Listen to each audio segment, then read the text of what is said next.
Welcome back to episode 80 of Is It Worth Seeing Theatrically? And we're talking The Housemaid.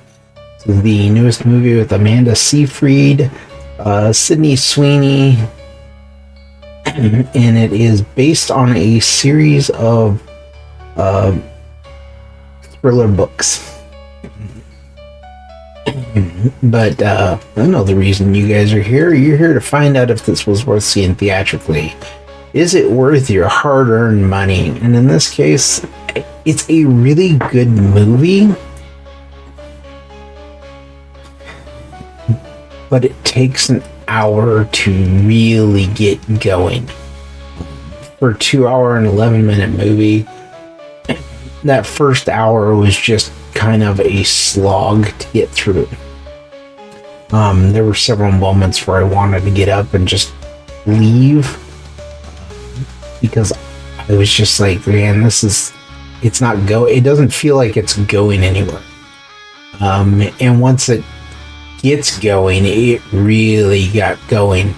And what I mean by that is once they started revealing things, the movie itself just made so much sense. It was well done because of that, but that first hour just made it kind of a teensy bit hard to sit through.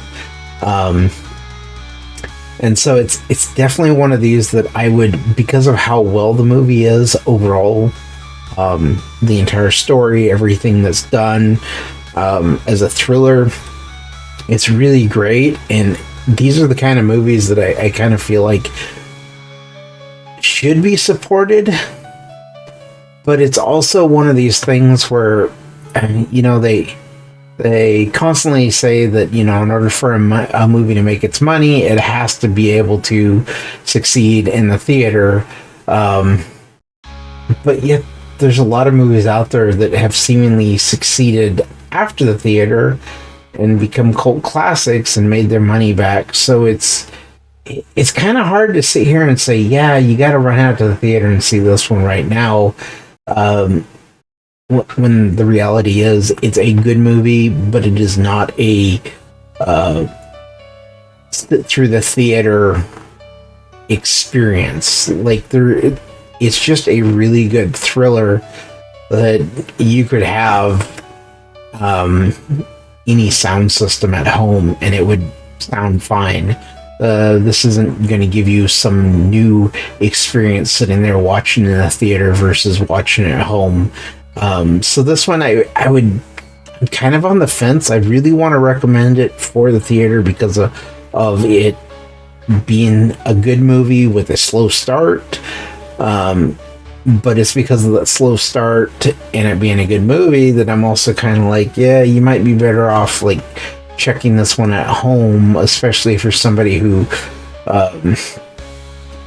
gets a little antsy with a longer movie. The sweet spot right now for me, as far as movies go, tends to be about 90 minutes.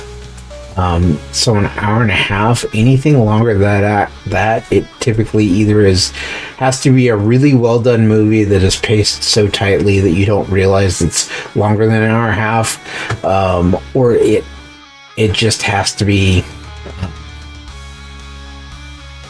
It's going to be one that I'm going to be like, no, I don't want to see this in the theater. I don't think it's worth seeing in the theater.